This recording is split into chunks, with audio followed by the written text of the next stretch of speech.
right, the series we have waited all season for is a Padres sweep, which means I'm likely buying Jim sushi You because are. we have a little bit of a bet going on whether or not the Padres would move Blake Snell or Josh Hader. It is the wrap-up show. What a really good series for the Padres, who moved within 5 games of a playoff spot as we approach the trade deadline, which is Tuesday afternoon. They have just one remaining game. It's against the lowly Rockies, who just sold off parts today, including veteran CJ Cron. So it's the wrap-up show. Padres hold on, win a really good game today against the Rangers to sweep the series, their second 3-game sweep of the year.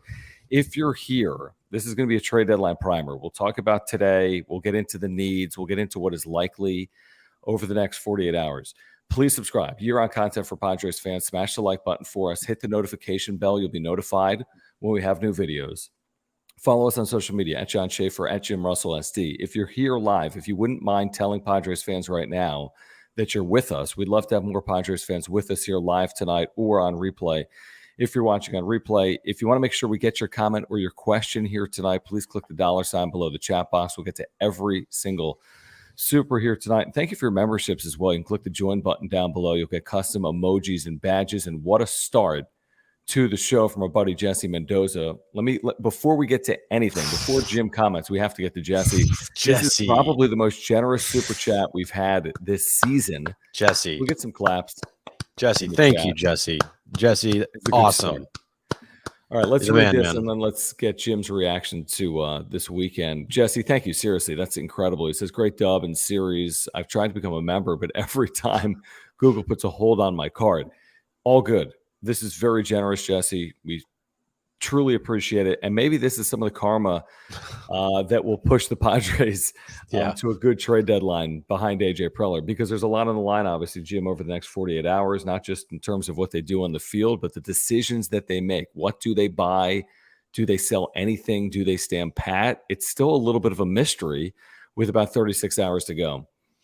Yeah, thanks, Jesse. Very generous of you. Didn't have to do that, but thank you very much for that super chat. And we always appreciate you being with us. You're one of our loyal viewers and listeners, so thank you.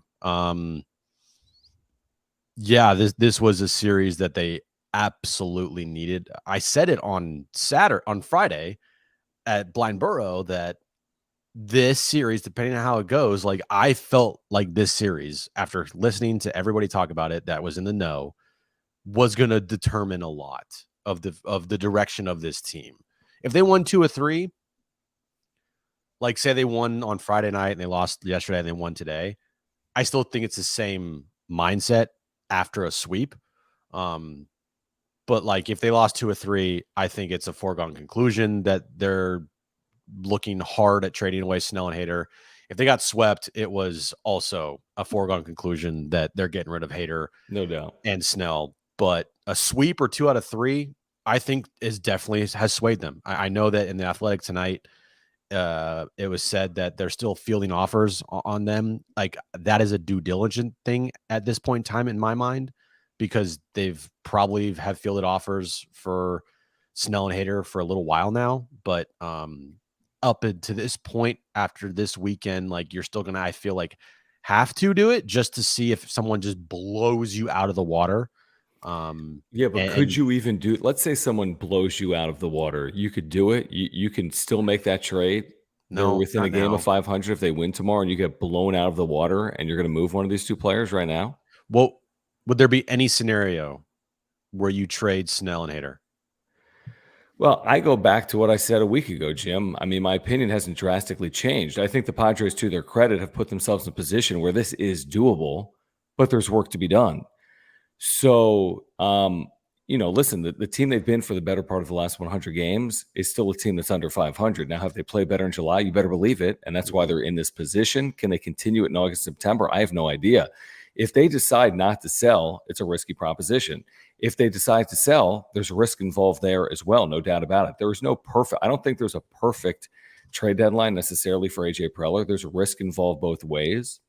But at this point, of course, I'd be surprised because look at the way they've played. I mean, they've just swept the Texas Rangers, so they've kind of taken that card out of AJ Preller's deck. It's going to be very hard to make sizable – to sell off sizably because you're playing well in July. Now, I stick by what I've said, which is I've watched this team for 100-something games, and they're still under 500, so they still have a lot to prove to us. But 5 games out, it's absolutely doable. And I think at this point, they're going to do things to put themselves in a better position to win this year, would be my guess. Yeah, and this weekend, there was a lot of great things this weekend. Pitching was phenomenal from Joe to you, Darvish, and Blake Snell today. Absolutely lived up to the billing. It makes you think about this team if they can get the offense behind the pitching, which they did this weekend. Like, man, if these guys are on short series, like playoff series, like that's what you want. It's just the offense has been such a hit or miss this year that after what they did on Friday night, winning 7-1, it was like, well, guess they're going to score 1 run tomorrow, but they didn't. And they won Saturday and they won today. Gary Sanchez was awesome again today. I think, Juan Soto, even with his finger issue, has been super consistent. And then today, the only thing that scares you is like, how long is this injury? If it's even bad, like how long is this injury to Hassan Kim going to prevent him from being out there? Because he's been, I'm looking at his numbers, John. Dude's got almost a better OPS than Fernando Tatis Jr. there at this point in the season. That's incredible. He has been incredible for this team of late, and probably as of right now, their MVP of this year. When you think about it, between him and like Soto, like offensively, Hassan Kim has been one of their most consistent players all year long. So that's kind of the only concern coming out of this weekend is like the health of Hassan Kim. And the bullpen looks good. Robert Suarez being back, shocker, makes a huge difference. But it just doesn't it feel different? Like, this team needed this, and I think the fan base needed this. Now they could just go on the shitter. They could absolutely do that. They have to still win more than 4 games in a row or more than 3 games in a row, and they have to be above 500. But I don't know, man. Just it felt a little different this weekend. They've started to play better at home. It feels like they are playing with this urgency we've talked about. It's almost like they knew that if they didn't play well this weekend, this thing would be torn apart, and that's what they needed potentially to play some of their best baseball. The Hassan Kim thing, no doubt. If they didn't have him even for a game in Colorado, it's a significant loss because they've been plugging him in at the top of the lineup, and he's produced as well as any leadoff hitter in baseball basically since he's been in that leadoff spot. Now, this is literally getting a series handed to you on a silver platter. You have a couple of things. The Rangers, look at their health and injuries, by the way, this weekend. Who cares? Bunch of injuries. By the way, I could care less. It's sweet. Who cares? But it worked out very well for you. And look at Colorado heading into this series. They just traded off Randall Grichuk, who's had an amazing year. CJ Cron's been awful, but I'm sure he would kill the Padres. Murder them. If he was still there. So, this is a wounded animal in Colorado. They've been awful. They're not even a wounded animal. They've been awful. Right. And now they're okay at home, but they're trading off some veteran pieces. And maybe they trade more off, by the way, between now and their game tomorrow. So you got to win 2 out of 3 in Denver. And then you get the Dodgers for a 4-game series. That's going to tell you a lot.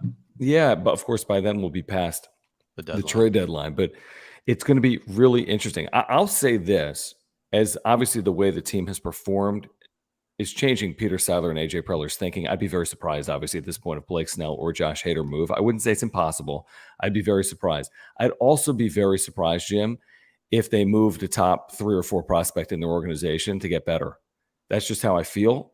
Maybe I'll be proven wrong. I could see some minor moves. I think they could upgrade their bullpen. Their bench has been terrible. I think they could upgrade their bench. I wouldn't be shocked if they added a back-end starting pitcher, but I'd be surprised if they gave up something like Jackson Merrill to upgrade this 2023 team. Let me get to this real quick. Jared, thank you for your membership and your super. He says, here comes the 20-game winning streak. You can speak that into existence. They have matched their longest winning streak of the year at 3. See if they can surpass that tomorrow. Dude, if they win 20 games in a row, they'll be well set up to win the division. It'll be pretty good to not only win the division, but be one of the hottest teams. Obviously the hottest team in baseball. Well, they'll be in first place if they win 20 in a row because they play the Dodgers at least 4 in there, and they're only 8 games back of the Dodgers. Right. Yeah. So that would also be a franchise record if they're able to do that. JD Gacho, thank you. He says Padres and Cubs both going for it. Love it as a sports fan. Yeah, we saw the Cubs aren't going to move Bellinger. How could they? I think they've won 8 of 9, had an 8-game winning streak snapped, I think, today. Padres obviously are playing their best baseball of the year right now. You got a lot of buyers. If you're adding the Padres to the list of buyers and taking the Cubs off the list of sellers, you're up to like 22 buyers potentially with 36 hours to go, something like that. Yeah, the thing is, maybe they just stand pat. Like maybe they're like, hey, we got Robert Suarez back. He was the piece we needed in the bullpen. We have Luis Campusano and Gary Sanchez alternating as our DH. You know, we have Brett Sullivan here as a backup catcher. He's not going to play much, but like just in case. And just as long as Ha-Seong Kim's not like too injured and the injury is just like a day-to-day thing and it's not anything bad. Yep. We feel good about what we have. I mean, but okay, let's go down that path. So you're not going to sell and you feel like the team has played well, but you've seen the bench, right? Let me read the bench. What's the bench right now? It's horrible, John. The bench right now, Matthew Batten, Matt Carpenter, who Bob Melvin says needs to play against the Rockies. Dude. Alfonso Rivas and Brett Sullivan. I mean, not the greatest. And you might say, well, okay, but you got a really good, you got 6-7 starters that are really producing. They're playing basically every single day, and that's fine. I agree with that. But you haven't been good in close games. Now, they won a 2-run game today, but they haven't been good in close games. I think the bench matters. Nick Martinez, by the way, has been super leaky and wasn't good today. So I think if you're not going to sell, I think you got to think about moderate upgrades. I think you have to. I just don't. If you're not going to sell, it's like, well, your goal then is to make the postseason. Well, can you just make the postseason by not making any moves? Maybe.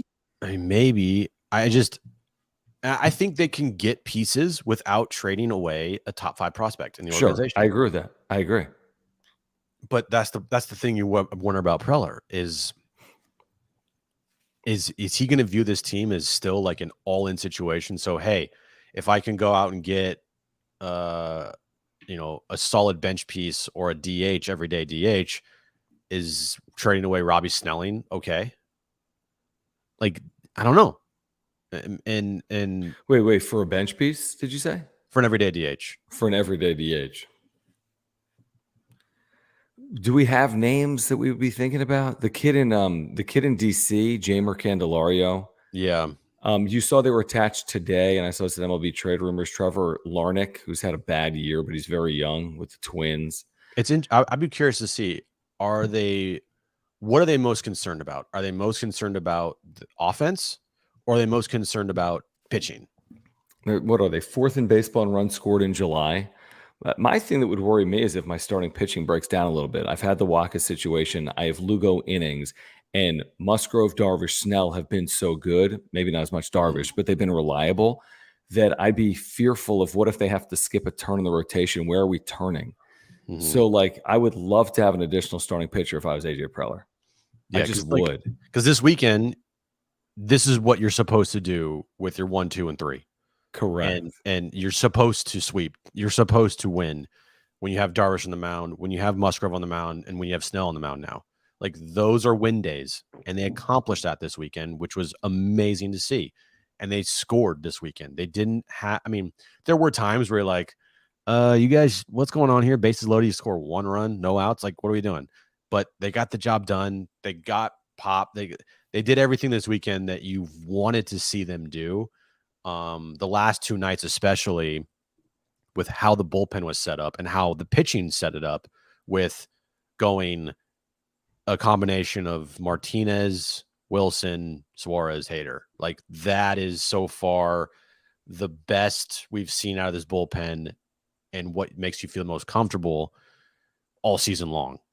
Really. Other than Martinez, right? I don't feel comfortable at all with Martinez. I don't feel comfortable with Martinez either at this point in time, but I also don't want to I'm not like, I don't feel the same way about him as I do like a Luis Garcia or someone else of the ilk. Well, I like Wilson, Suarez, Hader. How could you not? But I think you need a fourth. I think you need a fourth really reliable arm in that bullpen. But that's a fair point. Maybe that's, I don't know. Maybe that's getting a little like beggars can't be choosers, because their bullpen actually has been pretty good, especially at the end, obviously. Final couple of innings. HBVV, thank you for the super. Guys, if you're here, subscribe. Here on Content for Padres fans as we lead you up to the trade deadline. We will have shows for you, of course, leading up to the trade deadline over the next couple of days as well, right here on YouTube. Also, John and Jim on San Diego Sports 760. Also, thank you for the supers. Click the $ below the chat box, like our buddy HBVV, BRBF, BBFBN, who says Crone is not in Colorado anymore. They better sweep. If they sweep this series, they'd really be rolling. It would be as good of a stretch as they've had in a couple of years. I would say at that point they'd be over 500. It's certainly an opportunity. I just looked. I think Colorado is 23-28 at home this year, so not horrific, but not good at all. And again, they just lost 2 veterans in Crone and Grichuk. So I think it's kind of silver platter stuff, and the Padres are playing well, and it's an opportunity where you have to win a series at the very least. Yeah, by the end, I mean, if you go 2 or 3, you're still not above 500, still a game under. But you're getting close. You need to continue. You need to continuously chip away at this thing. 5 games is still a good amount, but it's not the end of the world as of right now. Yep.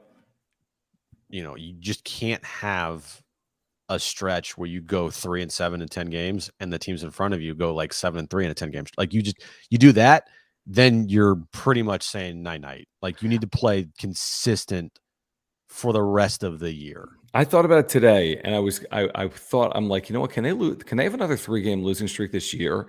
And I rethought about it. Initially, I was like, they can't have another 3-game losing streak. And then I thought about it again. I said, they can have 1. Like in 50-something games. Yeah. That's how I look at it. Like you can have 1 3-game losing streak from here on out, and the rest of the baseball has to be good baseball. That's how I look at it. I mean, maybe that'll be proven wrong because it's still a lot of games. But I don't think they can suffer multiple 3-game losing streaks from here on out. No, I don't. I agree with you, and it's up to them. Like we didn't officially write this team off, but like it felt like this wasn't. They were on life support. They were on life support, and the only thing that we said as far as the rest of the season goes is prove us wrong. Like prove us wrong. Go out there and play good baseball that you haven't played all year long. And then once you guys get above 500, then we'll talk. Like you haven't done it yet, so we're not going to fall for it. Hold on, there's a fly. So yeah, I think this weekend definitely helped. I'm still not all the way fully back in because they got to be above 500 and you got to win more than 3 games in a row. Like, I'm sorry, you just gotta. And I still say that, like, to make a big decision based on a week's worth of data when you had 90-something games of data is a little bit tricky. Like, you have to be careful here. Now, if they play like this from here on out, they got a really good shot to make the postseason. But what if they don't play like the team we've seen in July? And what if they look like the team that we saw in April, May, and June? So that's the calculation I have to at least think about, I think, right now from AJ Preller. Ryan, thank you for the super chat. He says, we sweep Colorado, then what do my fellas think? I mean, we kind of just discussed it. I mean, I think if they sweep Colorado, they're going to be one of the hottest teams in baseball, and they'll be putting themselves in a position where everything's in front of them. And, what are they going to be? 3.5, 4 games out of a playoff spot. So they'll be as positioned as well as you could have asked, considering when they were 8 games under 500 about a month ago. You sweep Colorado and you go back above 500, then I'm back in. Then I'm fully all in. I'm giving my trust back to the Padres. Like they will have that'll last till the next 2-game losing streak. Right. They will have earned my trust back for about a day. Because that's what I said. I stand by it. Until this team gets above 500, you can't take them seriously. Now you can ease off of that because of how well they've been played how well they played this past weekend. But like they've done this before. They were this close a couple times getting back over 500, and then they shit the bed. Yeah. So like they need to get over that hump. They need to get above 500. And until that happens, like I'm still at a little bit of arm's length away. And when they do get over 500, then okay, boom, back to being serious, back to really like going for this thing and back into it all. Not saying that I'm not in it, because I am, obviously. It's just that's how I feel, with a little bit of hesitation still, knowing that this weekend worth of games was great and they absolutely needed it. But it is a weekend. Like that. Try to be a little bit measured here, even though it's something feel like everyone's like World Series now. Right. I mean, they had lost 2 of 3 to Pittsburgh. Right. I mean, how quickly we forget. They're 9-7 post All-Star break. Remember what I said post All-Star break? I said the worst thing for AJ Preller is a team that goes 9-7 out of the All-Star break. And they can win Because 9-7. it's better than 7-9. I literally said I think the worst thing he could do is have a team that goes 9-7 out of the All-Star break because he's going to think he's got something, but does he? And if they lose tomorrow, then you're 9-8, and you're like, It seems better than that. It really does. They've had a very nice July, but again, they're 2 games under 500. They've won 3 of the last 4 series. James, thank you. He says, I second that 20-game winning streak. Hashtag keep the faith. It would be nice. I'll take a 6-game winning streak right now. A sweep of Colorado would go a long way. Thank you, James, for hanging out. As always, Richard, thank you for the super chat. He says, Dodger fan here. After the sweep, Padres won't sell. Okay. May make a move for DH and bench help. Enjoy your passion, and I stream your radio show at work. We appreciate that, Richard. Thank you. Thank you. Even though you're a Dodger fan. Appreciate it. Yeah, exactly. I mean, listen, I think this series coming up this weekend after the deadline is massive. Let's not kid ourselves. I mean, the difference between winning 3 of 4 and losing 3 of 4 could dictate like everything. You said that about the Phillies series out of the All-Star break, and it felt huge. And they've had it's taken a couple of weeks to dig out from that Phillies series. Dodgers are 8 games up. I mean, Dodgers are well positioned. The thing isn't fully over, but man, that series coming up next weekend. I think it's a wraparound Friday through Monday at Petco. That's gonna be bonkers potentially. And the one thing about the Dodgers is if you look closer at the Dodgers right now, you got Mookie, I believe, is injured. Their pitching has been atrocious. I mean, their pitching has been god awful. Like their ERA as a group, it's bad. They're not invincible like they were last year. I think they're not winning. They're definitely beatable. The only problem is they're still the Dodgers, and for some stupid reason, they find ways. And especially against the Padres, and you got to overcome that if you want to even sniff the division, which I don't want to talk about. Yeah, I don't want to talk about the division because even if there's 3 teams in front of them. Even if you took 3 out of 4 from the Dodgers, for example, next weekend you're gaining 2 games, but baby steps. Let's just get into first. Just get into and get into playoff positioning. Maybe at the expense of the Dodgers. But Richard, thank you. John, thank you for your super chat as well, guys. If you're here, subscribe. If you're here, we appreciate your support. The super chats. Click the $ below the chat box. We'll get to every single super tonight. This is the trade deadline primers. The Padres are heading for Colorado within 2 games of 500 after sweeping the Rangers. He says we should go get Carlos Hernandez from Kansas City, Kyle Finnegan from Washington, and add a DH bat, or get a starter and move Lugo to the pen. Let's roll. All right, Carlos Hernandez this year, Jim, has been very good. Sub-1 whip, 3.63 ERA. That's with the Royals. Kyle Finnegan this year has a 3.07 ERA. He's got a 1.2 whip. He has 14 saves this year for the Nationals. I'm trying to see. Finnegan is under control for years. Carlos Hernandez is under control for years. Mm-hmm. What do you think, though, about adding this bullpen piece? We've been saying the bullpen's good. I've been a little critical of Nick Martinez. Is that a priority right now to add to this bullpen heading into the deadline? Yeah.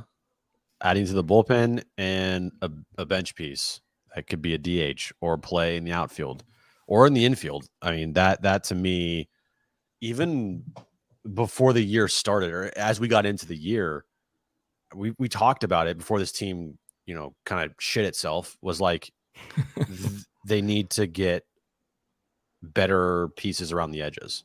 Right. They need a better DH, obviously. And you need some bullpen help. Like that was, and maybe a starter just because of Waka and Lugo's innings. You don't have anybody behind them. Like you're not trusting Ryan Weathers with a lot of outings and a lot of innings to, rely on that. So yeah, I think a bullpen piece. Alex Verdugo is a guy that just went on the trade market, I guess, apparently, reported by members in Boston. Yeah, I saw that.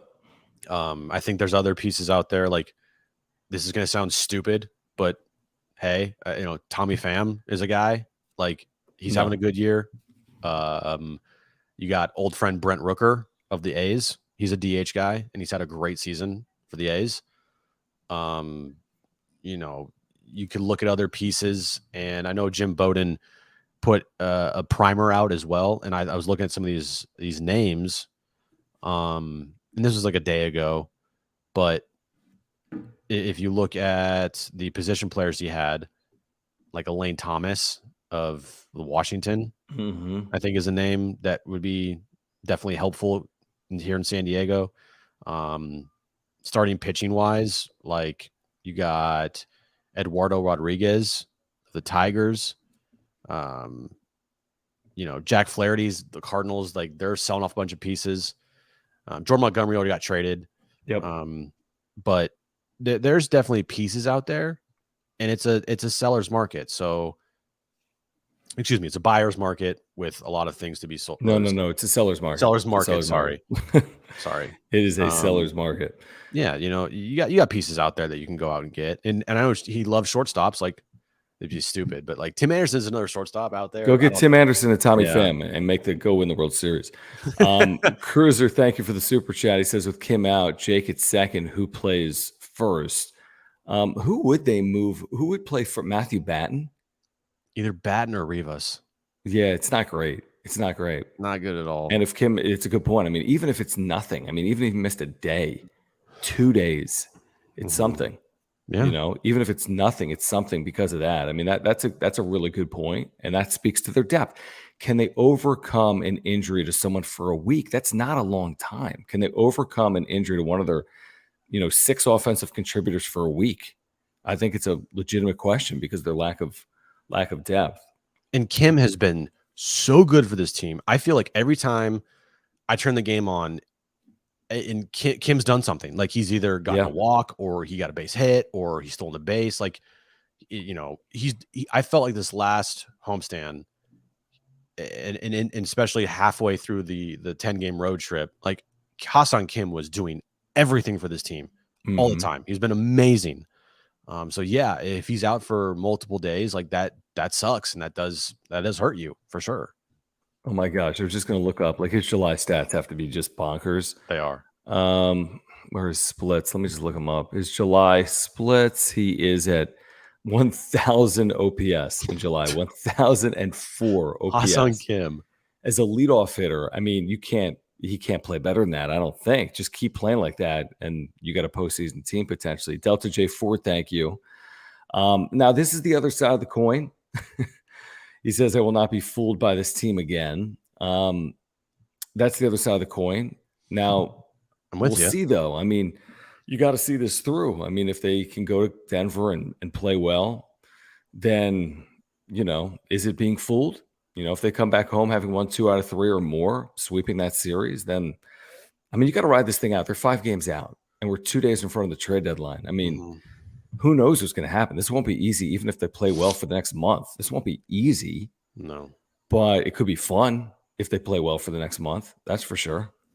Yeah, I feel the same way, Delta. Like, that's why I'm still – this is great. Great timing. Couldn't have asked for better timing. Still, get above 500. Win tomorrow. Officially win 4 games in a row for the first time all year. And then go and never finish never be under 500 for the rest of the season. You saw today, is it Zavala, who's like their top 10 outfield prospect, was removed from a game. I think there was 1 or 2 other players removed from a game today for the Padres. That's somewhat curious. I think it was the 8th inning on Zavala. Does that, I mean, have to do with anything? Who the hell knows? But as of now, nothing has kind of. Here's the interesting thing about the Padres. Do you need that one additional game to make a determination? I wouldn't think you would. I really wouldn't. I mean, win or lose tomorrow against Colorado, is that any discernible change? So if you're AJ, are you waiting for the result of tomorrow's game before making a full, critique? I mean, are you going to wait for tomorrow's result before determining whether you're going to sell Josh Hader and Blake Snell? I can't see that. I just can't see that. And are you going to wait for tomorrow's result to add to your bench? Or it doesn't make any sense to me. I believe that this weekend was going to determine a lot. I would bet you this. This is what I think AJ Pillar had. I'm sure he had a list of, okay, if we lose 2 or 3 or get swept this weekend, that's the route we're going. If we win 2 or 3 or sweep this weekend, this is the route we're going. And by Sunday night, we're deciding one way or the other.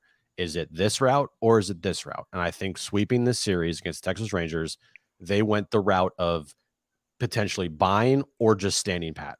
I think that the route of selling and looking for deals for Snell and Hader, even though it's been reported that they're still, getting calls about them, I think that's gone. I think it's buy or stand pat. That's the decision that has been made by Preller, and right now, that's the course of action. Or is it both? And I'm not saying specifically with Snell or Hader, but could Lugo be on his way out while you bring in starting pitching? Could I'm trying to think because there's could Trent Grisham be on his way out because you're adding to your outfield? I think those are possibilities. I really do. I would not be surprised if Seth Lugo, Trent Grisham. I would be surprised on Hader and Snell, but I wouldn't be surprised if they sell off and also add. Right. And that to me would signal that if you're getting rid of Trent Grisham, if you're trading Trent Grisham, then that has to be for an upgrade. It has to be. I agree with you. And if that's the case, then I'm 100% for it. Well, it's going to be perceived. I agree with you. I mean, I think it's going to be perceived as an upgrade. He's hit 200 this year, right? So no matter what they do, like if you right now back, and just because that name is so fresh in my mind and I saw it on social media before we went on, Alex Verdugo in place of Trent Grisham. How much of an upgrade is that? A significant upgrade, but yeah, it's interesting. I mean, I don't know what the cost is going to be on something like that. He's had a really nice year. Actually, no, he hasn't. It's a 2.8 WAR in a solid year. Gets on base about 35% of the time. How long is he under contract? Another year. Left-handed bat. Would you do Robbie Snelling for Alex Verdugo? I just see these are the type of questions because you get them through next year. I really don't even know how to think about a question like that, to be honest with you. I'm just looking at Verdugo, and this would signal. I'm just looking at okay, he's not had a good month of July. Okay, overall, his career numbers are only kind of, meh. They're meh. I mean, dude, he's a 284 career hitter. Come on, give me a break. That's good. It's 770 OPS. I mean, he's got no pop. Okay, is he better than San Diego? Is he better than Grisham? Yeah, but everyone basically that plays in the big leagues is.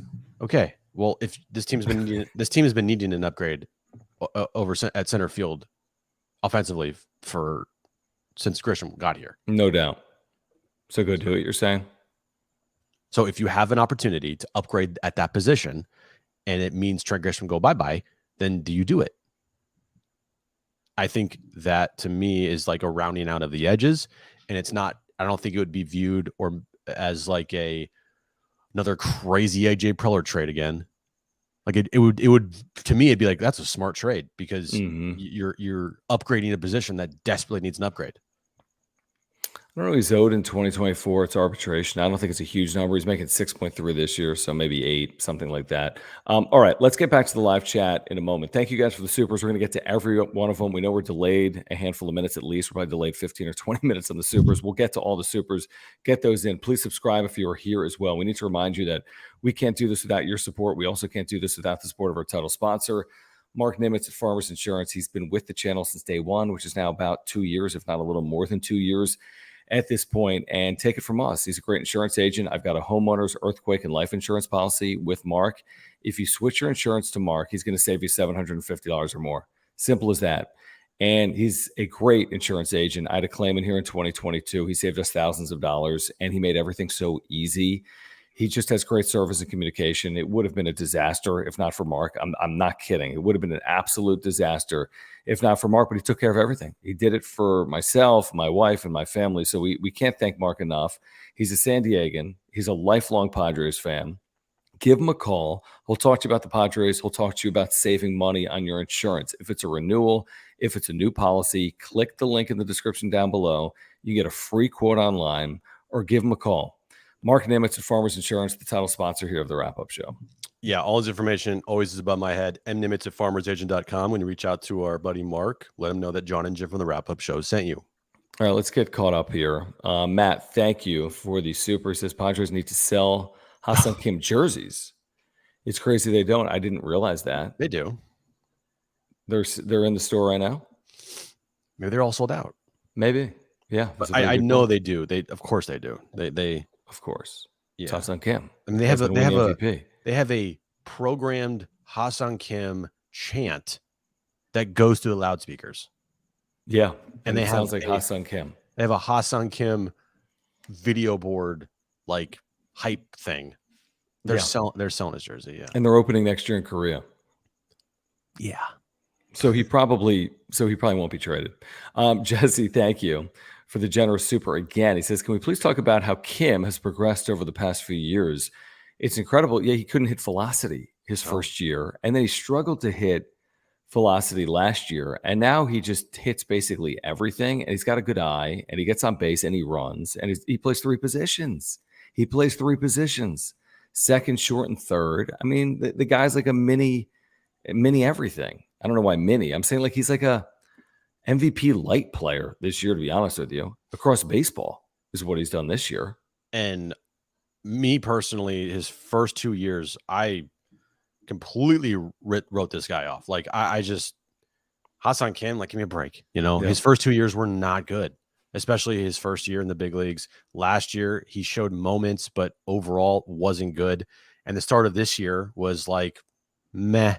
It's to me, Hassan Kim, I viewed him as like a nice piece, but never anything special offensively. And he'll be a good, fill-in guy for defensive purposes because he's so good in the field.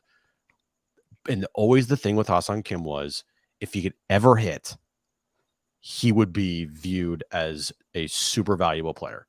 And guess what? He's hitting, and he's hitting at a high clip. And it's not just like for average. I mean, he's getting on base. He's got 20 plus steals this year, John. I don't know if you knew, like 21. I know. Well, we talked about the other, maybe a week ago on the wrap-up show when he was at 16 or 17 or 18, whatever it was. He literally could be this year a 2020 player with a gold glove and an OPS around 830, 840. Hitting, it's amazing. Hitting almost 300. That's incredible. But they gave the $80 million to Cronenworth. Now, the Kim deal's an amazing deal. I mean, 4 for 20. He's a $20 million player this year, truthfully. Easily. 4 years, $20 million, is a steal. Like 27, I think it was. Was it that much? It was 4 for 27 or 28. Okay. Well, it's an amazing deal because the final 3 years of this deal, last year, this year, next year, presumably, are amazing, are steals. He's been incredible. I mean, he's just been absolutely incredible for this team this past month, especially. That's why the injury today, you're like, oh God, please, please, please don't be anything. I know. And major. He always goes so hard. He's always like shaking off or shaking out something. Mm-hmm. And that does worry you. And yeah, it's a jammed shoulder, I think is what they're calling it, day to day. We'll see. I mean, is that literally day to day, or could it take a series or more for HSK? All right, Jake, thank you for the super chat. He says, thoughts? AJ adds Adam Ottavino. Here's the thing. I want to say on the Mets. He is, and he's also got an option, a player option for 2024. That's why I don't like it. So he's old, and he's got a player option. So, and he's making over 7 this year. I mean, he's had an okay year. He's got a 3.4 ERA. I don't love a player option on a 37-year-old that's making over $7 million a year. Personally, I don't need the extra year on a 37-year-old. I'd rather have the rental and pay less. I don't need the extra year on the 37-year-old for me. Right. Do you need a 38-year-old next year in your bullpen? Are you counting on that? I don't. No, I really don't. And he's going to make $10 million or something next year. See, again, like for relievers, I'm good if you get a rental reliever because that guy's not going to cost you a lot. Who cares? Right. And who cares? But if you get a guy that has another year attached to it, and especially at that age, especially at that money, you're like, player option, not team option. I don't like that. HBVV, thank you again. He says he got a kick from a Dodger channel. Oh, he got kicked out from a Dodger channel because he said LA smells. Wow. Well, that kind of makes sense, I guess, because you're in an LA channel. But you can say it here, man. Yeah. Say it here as often as you like. I mean, if Dodger fans infiltrate this chat and it can be super annoying. Yeah. And we typically don't ban them, I don't think. I booted someone the other night because he was calling people in the chat like losers and stuff. Andrew, thank you. He says Kim is third in Major League Baseball in WAR, our best player. Yeah, I mean, I think a lot of it's been with his defense, but it's still incredible. I mean, that's ridiculous. It just shows, right? Maybe he should have been an all-star this year. Yeah, maybe, probably. Yeah. Matt, thank you for the super chat. He says if Kim is out, Cronin is second. No, you don't want to sign Hosmer off the street July 1st. No. What is he doing? No. Selling insurance? He's not in baseball right now? He is in his mansion in Miami, just chilling, bro. Living the best dad life. Is that right? I didn't realize that. Did you see? Thank you, our buddy Mike. What's going on, Mike? Thank you for your membership in the super chat. Says, what about Ty France? Would he help? Thanks, guys. You saw they made him available today. Ty France is having a really bad season. Yeah, it's not good. It's actually like it's like a Trent Grisham, Jake Cronenworth type season, and he is not a free agent until 2026. But yeah, I don't know. I mean, I guess if it's a flyer and he's on your bench, but I don't know. He hasn't been good. You want to? I don't know what the motivation would be. I'll just say this: buying low. Ty France is an upgrade over the entire bench. So right, so that's why. But you'd have to buy. You'd have to buy real low, I think. And that's fine. I mean, if you're buying low for a guy, but I'm saying, I know. I mean, are you capable of buying low? I think so. I think you are. But do they want more? It's a seller's market. He's had, more production previously to 2023. Maybe. But again, if you can get him for not a lot, he is, even though he's having a bad year, he's an upgrade over your entire bench. And that's what they need. And then, like, everyone hates to do it, including myself, but look at the 2021 Braves and the trades they made at the deadline. I don't think they made one significant trade at the deadline other than like Eddie Rosario. And guess what? Eddie Rosario turned out to be the NLCS MVP. So and Jorge Soler was the World Series MVP, right? Right. And those two guys weren't having like the best of years. And they definitely helped out. Obviously. Yeah, here's the difference. You know the difference? Yes. What is it? What's the difference? Exactly. You don't know. Here's the difference. AJ Preller has not proven that he can effectively make that many moves that are going to impact his roster. I mean, he just hasn't. I mean, I hope he does. But if he's going to make a series of 4 moves right now that are on the periphery and they all pan out, that will be incredible because he hasn't necessarily shown that the last 9 years. Yeah, every move that the Braves made in 2021, like, it worked. Exactly. That's a good point. Let's see here. Keaton, thank you for the super chat. He says another reason to buy. Dodgers might get Ohtani next year. Need to follow the Braves 2021 model and buy. Protect top 3 prospects, fill holes, DH plus arm or arms. This is a very good super. Thank you, Keaton. I'm not worried overall, or I'm not worried about 2024 as of yet with the Dodgers. I think the 2021 model with the Braves is something Jim just brought up. I think it's a very good point. But can you emulate that? That's almost like a lightning in a bottle. You get 3 or 4 or 5 moves that all pay off. But the Padres sometimes make 3, 4, 5 moves and they all don't work out. Right. And you got to make sure that you're not giving up a bunch for these players and you're not overbuying them. And all of a sudden you don't have Jackson Merrill. Right. Because you don't have Robbie Snelling. Yeah. Yeah, it's an interesting way to look at it, though. And I agree. I mean, DH, you can never have too much pitching. I think they could use a starter. Danny, thank you for the super chat. He says, Lugo to the bullpen for the postseason. Lefty bat most needed. Yeah, the lefty bat thing has been discussed. We've mentioned some lefty bats, by the way, tonight here in the chat. And I'm sure it's an area that they're absolutely looking at. I think there's no question about it. And Lugo probably will be in the bullpen in the postseason, right, Jim? Just based on innings? Yeah, and need? I think so, for sure. Alejandro, thank you. He says, Kim's been amazing, and not to take away anything from him, but when he's the best player on a team with Machado, Soto, Tatis, etc., doesn't that say a lot about this year's team? Still have faith, though. That's interesting. I mean, he's emerged. These other players have been, at times have had huge, look at Machado's July, look at Soto's year, I'd say at this point. Tatis has had moments. So, I mean, that's fair. I mean, Bogarts has obviously struggled, but that point's a valid one.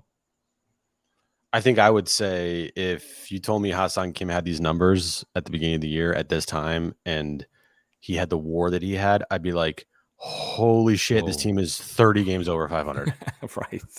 Um, and Soto's having a really good year. Okay. Anybody that says he's not having a good year, check yourself. He's having a good season. All right. It's not an MVP season, but it's still a top 10 player in baseball offensively season.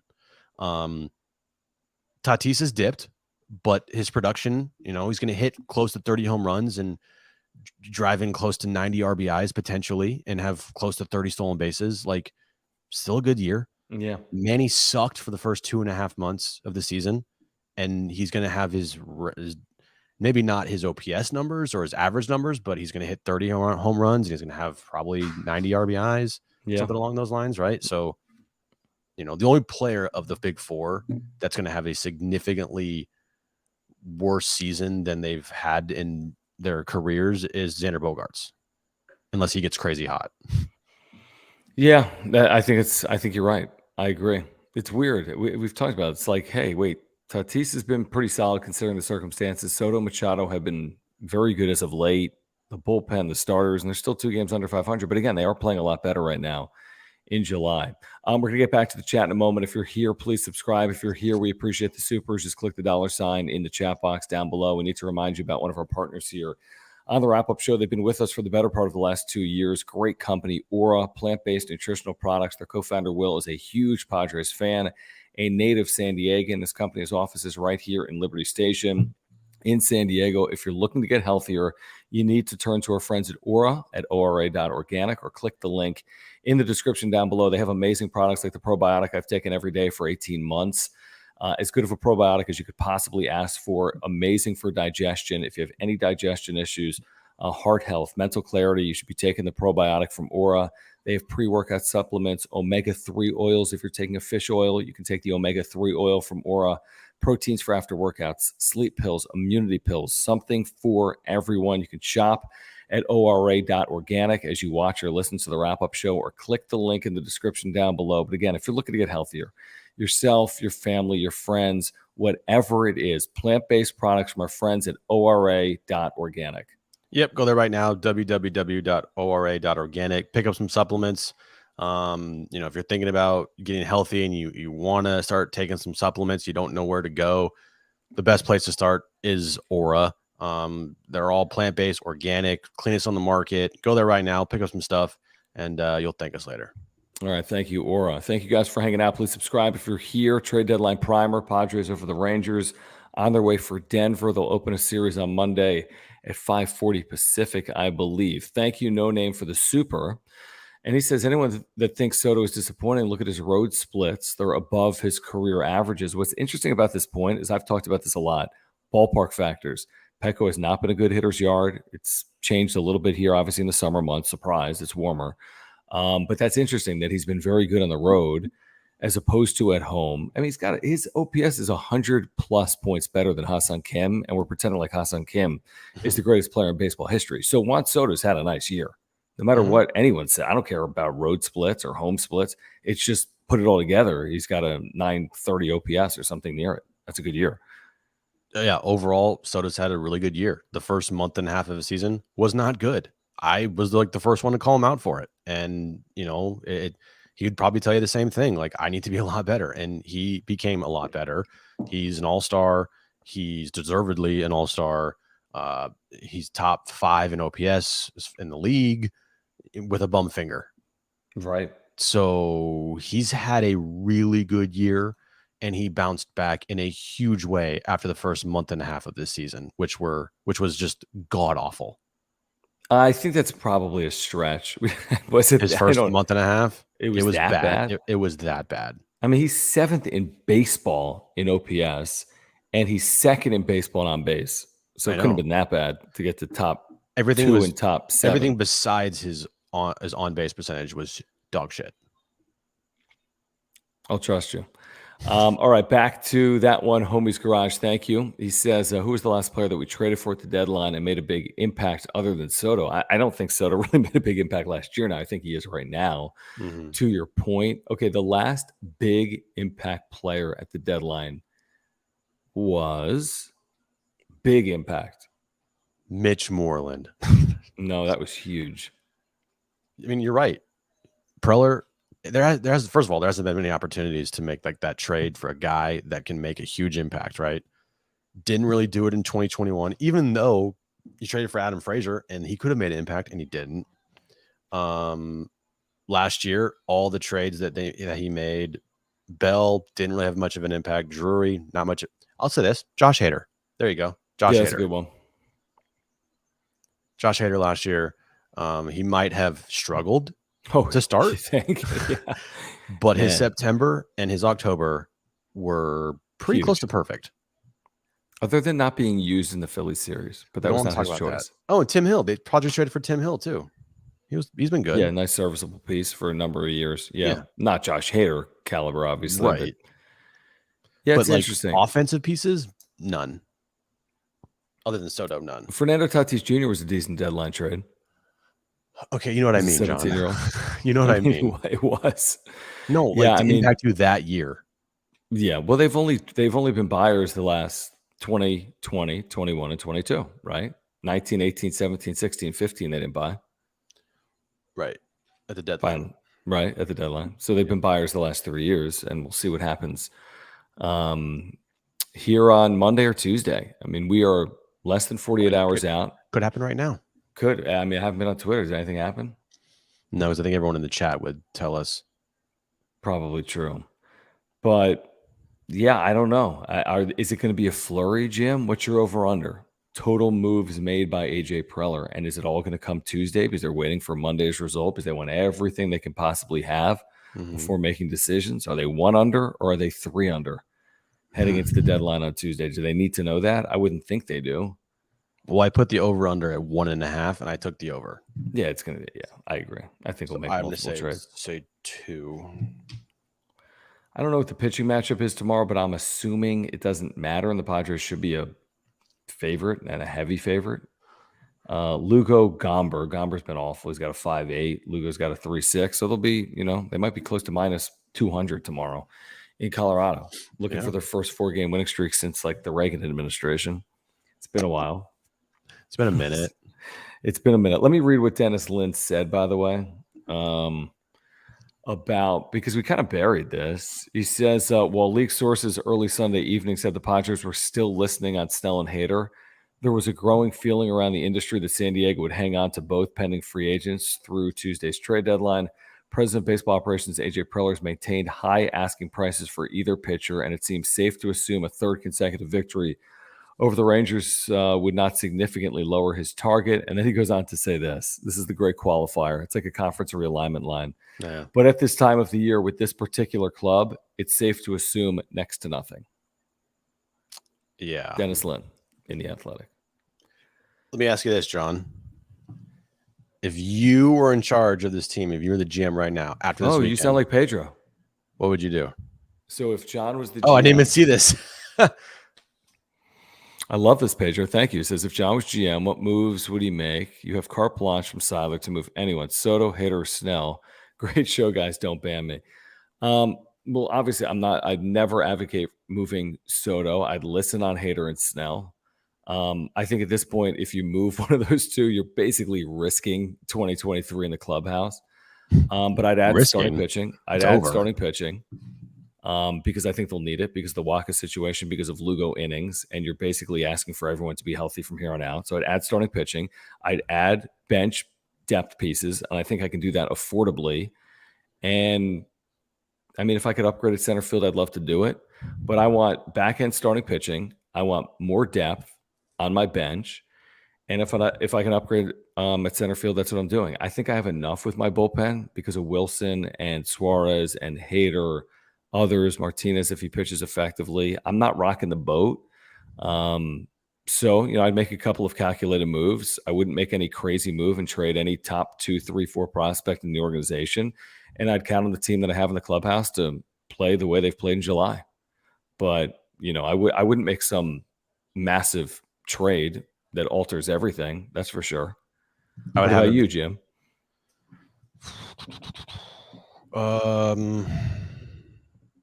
I would still listen to all offers on Snell and Hader.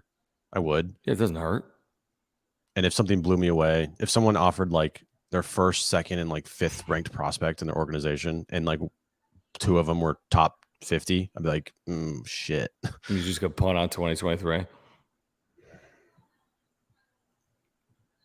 No, Probably not. That's the hard part. It's like, it's yeah, hard to do that. That's why I said this weekend meant so much, and you're like, no, it doesn't. No, you didn't. You said their mind was already made up, and you said their mind was made up. And I said if they lost 2 out of 3, they'd sell. I said I think their mind's made up, and I Yes, said on Friday on John and Jim when you were driving back from LA that I think this series like determines a lot, and this series is going to mean a lot to them. Yeah, but you said their mind was made up, didn't you? As far I as listened to that entire segment. Before the series, like it was. I thought it was made up that they are going to keep, and that they would also have this series against the Rangers like put a exclamation point on either that mindset that they had before the series, which was not trade away Snell and Hader, be confirmed, or be completely just 180 if they got swept. I stick by everything I've said all month on Snell and Hader and on the position of this team. If you're making trade deadline acquisitions based on a week's worth of activity, you better be right. You better be right. Because yes, they're playing better baseball, and you could say they played a lot better baseball in July, but does that mean it's going to continue? And they're going to have to play good baseball to chase down a playoff spot. And it's a playoff spot or bust if you don't sell, obviously, at the trade deadline. I stand by that. Now, they still have it in them. I've always said that. It's always a possibility that they can make the postseason, and the chances increase with each and every win, obviously. Mm-hmm. But the idea that you're going to buy heavily and or not sell off parts that you will get no return for in 2024 means you're only further all in. And by the way, it's not from a position of great strength. You're going to enter the trade deadline behind in the wild card standings, not ahead. So you have work to do no matter what you do at the trade deadline. That's why I think and I said at the top of the show, there's risk in both avenues. Obviously, you're going to draw 3.2 million fans. You're not selling Hader and Snell on a 4-game winning streak, 1 game under 500. That's not their MO. But look at the Mets. And the Mets were a half game behind the Padres like a day ago, and they're just selling off parts because they don't think they have enough. And they're looking at the standings and the teams in front of them, and they're thinking, this isn't our year. So we might pretend like the only strategy is to buy, but there are teams in very similar spots to the Padres that aren't probably going to be as aggressive and or would sell off parts where the Padres won't, if that makes sense. It makes sense. Sam, thank you. It says Ty France can be an upgrade over Crony. I agree, but you're paying him $80 million, unfortunately. So where does he go? Be a nice platoon there at first base. Yeah, I guess so. Maybe Jake's played a little better of late. Just he needs to play like a lot better. Right. I don't think he does that one. Homie's Garage. Thank you. It says, does Carp survive the season? I kind of be surprised if he survived Tuesday, to be honest. Bomo after the game said he would get some at bats at some point. I almost puked. Just got my wrap-up show trucker hat. Amazing. Is that this one? This isn't trucker.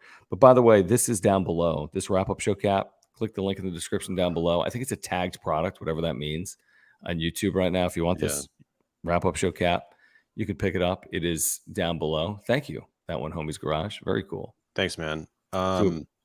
Yeah, I don't want to see more of Carpenter. I don't want to see Carpenter again.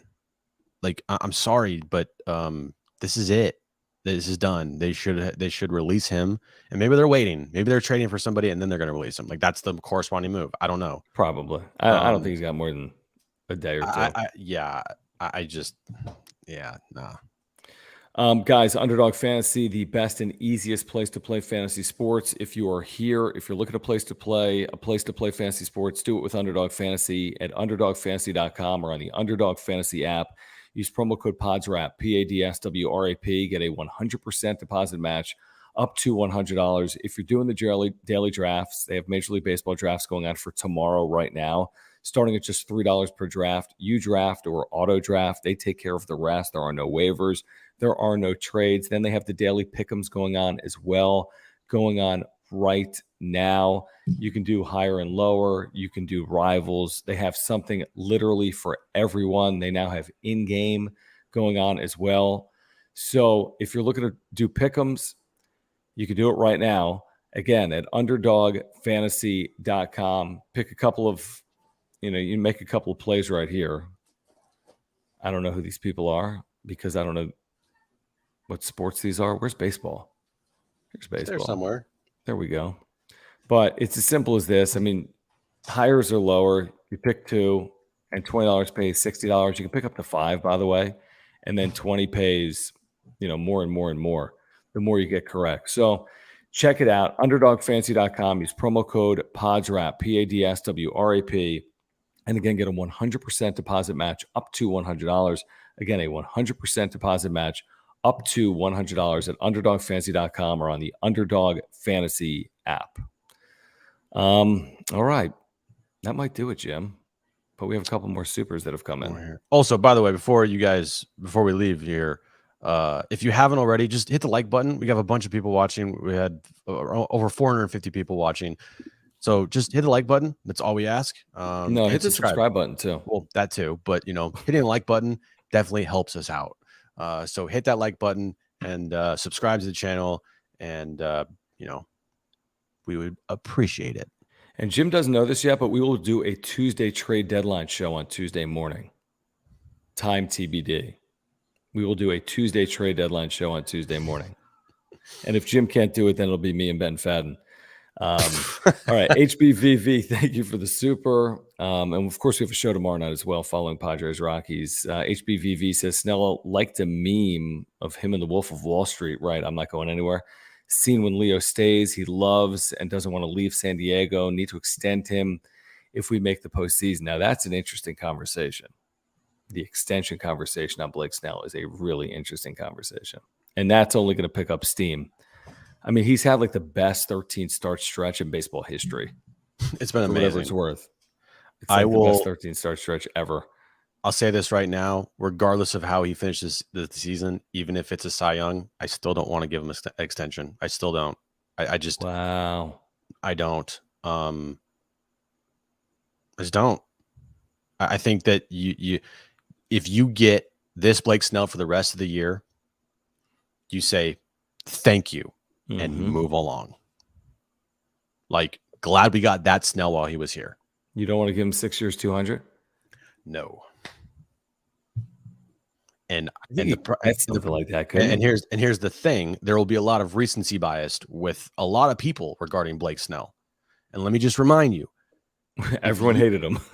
Yes, and Blake Snell, albeit he has been amazing for the last 13 starts, he's still a 5-inning pitcher. Do you want to give a guy $200 million to be that's a 5-inning pitcher? I can't answer that. I mean, I can answer that. I agree with what you're saying. I mean, I'd be, unless I'm getting some deal, which I'm not, I wouldn't think on Snell, then I'm not going to do it. I'm not willing to go give another player 100+ million. He's going to be well more than 100, by the way. So I'm with you. 180, I don't know, whatever. I just take this year and say, hey, keep doing what you're doing, and I hope you get paid wherever you go. Yep, because shit, he could win the Cy Young this year. He's gonna get a boatload of money after this season. It just that's how it's gonna work, because he's had an amazing year, and people are gonna think like he's turned it around. He's gonna have this. I mean, maybe he does. I don't know, but the risk I'm not taking, especially for a 5-inning pitcher, I'm just not doing that for that much money. Yeah, it's tough, man. I'm with you. I love Snell here, yes, but not for that money. He's been amazing. Now, again, this is a great point from John. Again, with the benefit of hindsight, you got the young Snell over the old Darvish. Is Snell better than Darvish? Sure, he is right now. There's no question about it. Now, could you get Snell at that price? No. Darvish was low 100s. He was like 100. Yeah, under 20 a year. I mean, where Snell's not going to be anywhere near 20 a year. I think it's like 18 a year or 17 a year. Yeah, yeah. And Snell will be a high commodity left-handed guy who's going to potentially win a Cy Young. Like, are you kidding me? Yeah, I'm kind of with Quan that he'll be like a Met and they'll overpay. So yeah. Someone's going to overpay on. I mean, can he do it again? I don't know. And in 2018. And knowing Blake Snell, I bet you anything he wants to stay in San Diego desperately, because this dude, it took him 2.5 years to get fully comfortable here. Know. He is not a guy that can just get up, leave, and do the exact same thing he's doing right now in any other position, any other place. That's why I was thinking if he gets traded at the deadline, that team that he goes to, he might revert back to old Snell because 1, he doesn't have the comfortability here. Right. 2, he wouldn't have Gary Sanchez. Like, this dude is a creature of habit, and his surroundings make a huge impact, I feel like, on his performance. And by the way, Johnny, you're probably right. I mean, 200 is probably a reach because it's Blake Snell, and everyone's going to look at like the walk totals are always through the roof, and he only throws 5 innings. To Jim's point, but it's got to be, I don't know, it's got to be 160 plus. It's got to be. I'd be surprised if it wasn't. I think it'll be 5+ years. That'd be my guess. Look what Carlos Rodon got from the Yankees this past offseason. Like, what was it? I think it was like 165 million. God. Hey, by the way, I was wrong on that. I'm glad the Padres didn't get him. Yeah, that didn't work out very well. I'm glad the Padres didn't get him because I was wrong on that. I wanted Carlos Rodon over Xander Bogaerts. Can you imagine though that could Snell stay? Out of Snell and Hader, do you think one of them, if you keep them both beyond the deadline, do you think one of them stays for 2024? If I were to pick one of those guys that would stay, I would, not who I would want, but I would say Snell's the more likelier to stay than Hader. Yeah, like if you're going to pay Hader 100, I think I'd just pay Snell 150. Yeah. Snell's a starter. Right. That would be my guess, how they would go about it. Yeah. Yeah, interesting. People are commenting. What's up, Rich? What up? Yeah, that's just like, hey, I would Hader more likely, or Hader will stay, or Snell over Hader. It's an interesting conversation. Let's see if they survive the next 48 hours. They will. I mean, at this point, they will. Can you imagine if it's wholesale selling off at the deadline? Just all of them. No way. Lugo, Snell, Hader, all gone. There's no way. There's no way. Now, again, to your point, you know what? Maybe if they were swept this weekend by the Rangers, that changes everything. Probably would.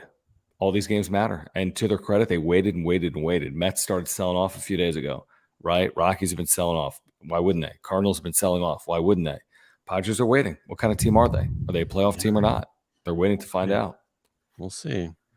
All right, guys. If you've been with us here tonight, thank you. Please subscribe. We have year-round content for you, including shows coming up over the next 48 hours to get you ready for Tuesday's trade deadline. Please hit the like button. Smash the like button for us. Follow us on Twitter at John Schaefer, at Jim Russell SD. Thank you for the super thanks. If you are here on replay, we really do appreciate the super thanks. Thank you for, again, being with us here tonight. Thank you for our partners' support of this channel as well. Mark Nimitz and Farmers Insurance, our title sponsor. If you have insurance needs, if you support this channel, click the link in the description down below. Or if you're looking to get healthier, ORA.organic. They have products for you and your family. And again, use promo code PODSWRAP, PADSWRAP. Get a 100% deposit match up to $100 at UnderdogFantasy.com or on the Underdog Fantasy app. What is this, Pedro? Are you guys going to record the radio show in video? Oh, are we ever going to stream the radio show? We talked about the other night. Did we? On the wrap-up show. Like, oh, we did, didn't we? We've thought about doing that for the longest time. Like ever since we had started our own show, because we had the YouTube channel like a year and a half ago for the wrap-up show. It's just like I said the other night, we don't have the manpower, and we don't have a producer to do it. And you would just be copying, Jim. Yeah, we would just be copying people. So that'd be a big problem. We can't copy anybody. No one can copy anybody. Even though we've been on YouTube for 3 years. Right. Exactly. It's just a lot of, it's hard to do. Because we don't have a set producer that would do it. Like I would need to do it and also co-host a radio show. Like Jim would need to do it. Guys, come on. You know how that wouldn't be. You really want me to do that? I'd be even more checked out than I am. Yeah, because you're already fully checked out, so I really don't care. Antonio, thank you. He says if a Snell or Hader resigns, you think Soto cares? Is he thinking he's going to have a whole core? The Soto thing is a whole different conversation. We're saying Snell 150, Hader 100. Soto is more than that combined, and nowhere close. He's nowhere near 250. He's nowhere near 320. I mean, who knows? I don't even know. I don't know what to think about Juan Soto's future. I'm not even thinking about Juan Soto's future because there's no point in thinking about Juan Soto's future right now. Join us tomorrow, Johnny, at 3. and we'll discuss further. All right. Thanks, guys. Join us tomorrow, San Diego Sports 760. Mike Farron will be on the show. MLB Network Radio, amazing voice on baseball and the trade deadline. Mike Farron, MLB Network Radio, will be on the show tomorrow at 3, San Diego Sports 760, iHeartRadio app, and then we'll see you tomorrow night. Padres, Rockies. Can the Padres make it 4 in a row for the first time in 2022? We will find out. It's not 2022, is it? It's 2023. 2023, whatever. We'll find out tomorrow night. See you then.